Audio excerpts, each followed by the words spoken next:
ओम श्री गणेशाय नमः। ओम गं गुरुवे नमः। ओम नमः शिवाय। शिवजी सदा सहाय। कोटि रुद्र संहिता अध्याय 26।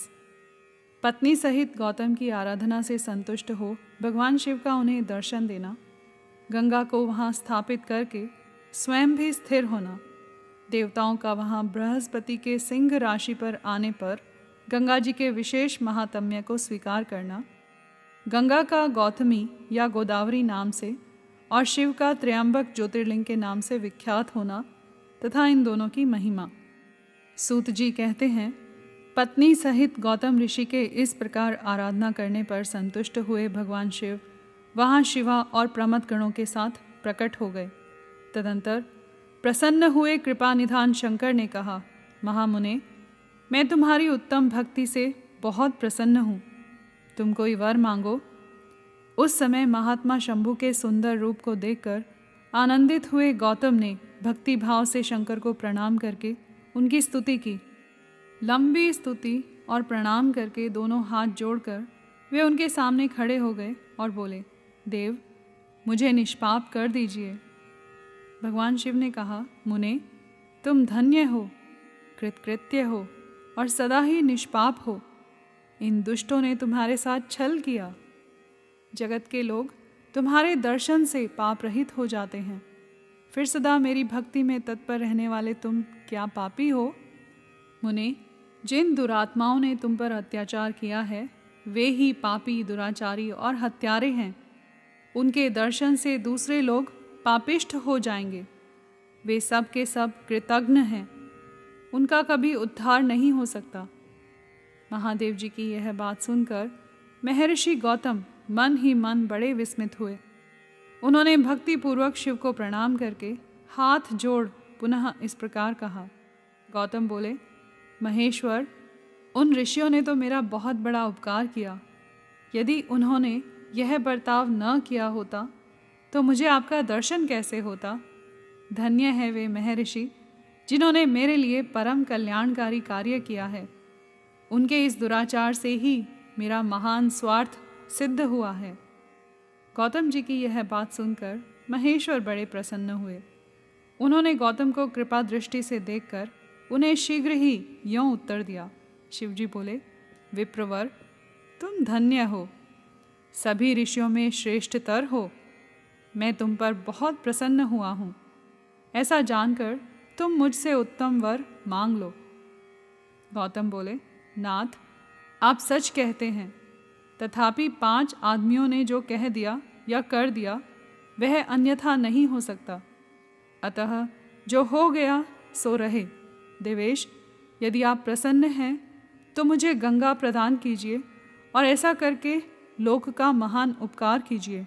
आपको मेरा नमस्कार है, नमस्कार है।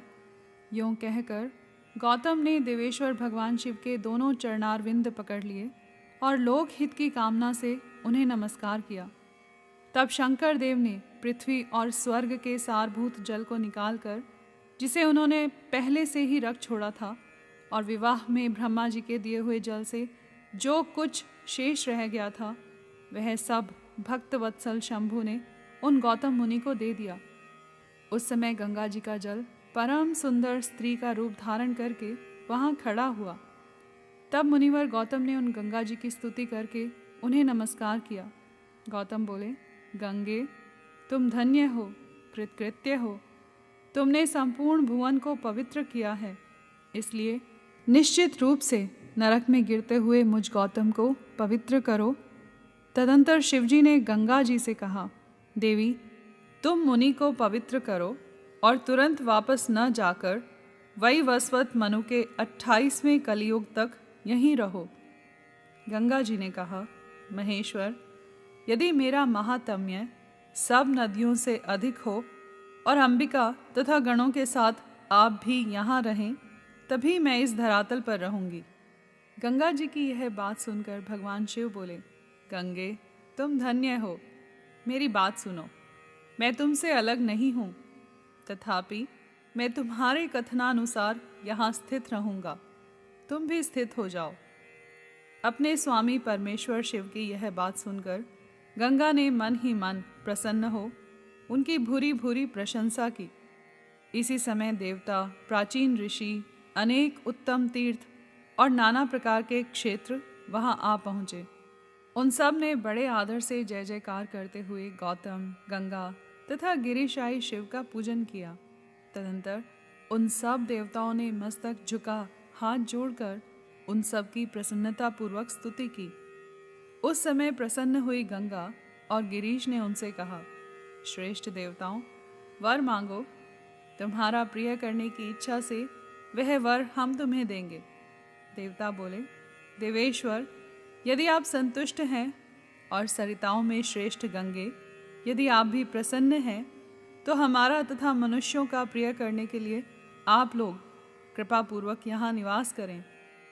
गंगा बोली, देवताओं, फिर तो सबका प्रिय करने के लिए आप लोग स्वयं ही यहाँ क्यों नहीं रहते?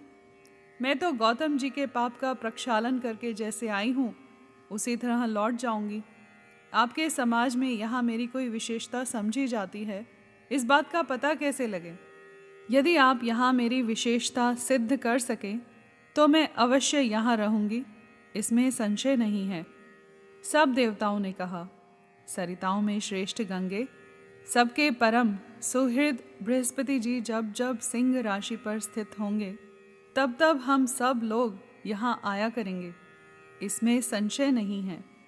11 वर्षों तक लोगों का जो पातक यहाँ प्रक्षालित होगा, उससे मलिन हो जाने पर हम उसी पाप राशि को धोने के लिए आदर पूर्वक तुम्हारे पास आएंगे। हमने यह सर्वथा सच्ची बात कही है।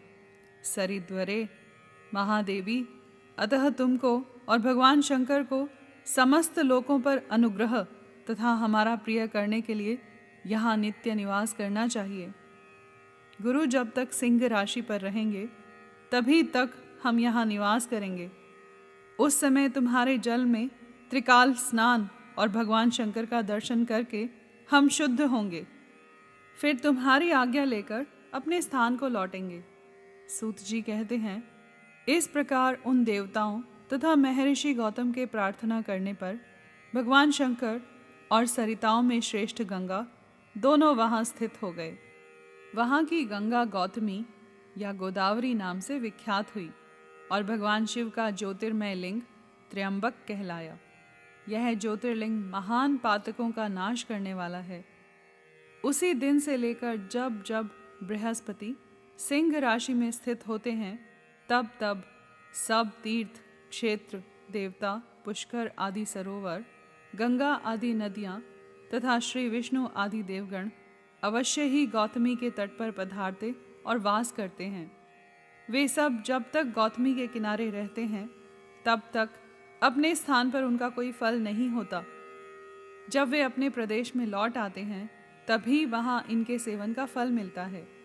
यह त्र्यंबक नाम से प्रसिद्ध ज्योतिर्लिंग गौतमी के तट पर स्थित है और बड़े बड़े पातकों का नाश करने वाला है।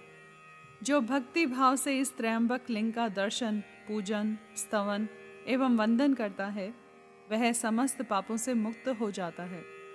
गौतम के द्वारा पूजित त्र्यंबक नामक ज्योतिर्लिंग इस लोक में समस्त अभिष्टों को देने वाला तथा परलोक में उत्तम मोक्ष प्रदान करने वाला है। मुनीश्वरों, इस प्रकार तुमने जो कुछ पूछा था वह सब मैंने कह सुनाया। अब और क्या सुनना चाहते हो? कहो, मैं उसे भी तुम्हें बताऊंगा, इसमें संशय नहीं है। यहाँ पर अध्याय 26 समाप्त हुआ।